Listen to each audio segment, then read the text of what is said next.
శివుడి పేరు ఎత్తడానికి కూడా నీ బతుక్కి, నీ జన్మకి అర్హత లేదు అని ఒక బూతు మాట రాసినాడు లాస్ట్‌లో ఒకడు. ఒక అడ్డేట్ దిమాగ్గాడు. వీడు బాపినోడో లేదంటే బాపినోళ్ళకి శిష్యుడో తెలీదు మనకి. ఫేస్‌బుక్‌లో ఒక వీడియోలో రాసినాడు. ఒరేయ్! నాకు శివుడి పేరు ఎత్తేదానికి అర్హత లేదని నువ్వెవడురా అనేదాన్ని, నువ్వెట్లరా అంటావు?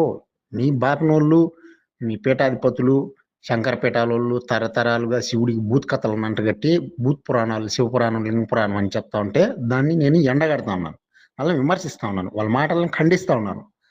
తిరస్కరిస్తా ఉన్నాను. దాన్ని తెలుసుకోండ్రా తెలివి మూర్ఖులారా, గొర్రె జనాల్లారా అని నేను చెప్తా ఉండేది. ఇంకా మీ శంకర పీఠాలోళ్ళకి, మీ జగద్గురువులని చెప్పుకొని డప్పు కొట్టుకుంటా ఉండే దొంగ గురువులకి రాముడి పేరెత్తే అర్హత లేదు. రాముడి పేరు పలికే అర్హత కూడా లేదు వాళ్ళకి. అయోధ్యలో రామాలయం విగ్రహ ఆవిష్కరణకి ఎందుకు రాలేదురా వాళ్ళు? వెళ్లి అడగండిరా మీ గురువుల్ని. వాళ్ళ దగ్గర పోయి ఏడవండి. అందరూ ఖండించి మొహంలో ఉమ్మతా ఉండారురా మీరు చేసిన పనికని ఏడవండి.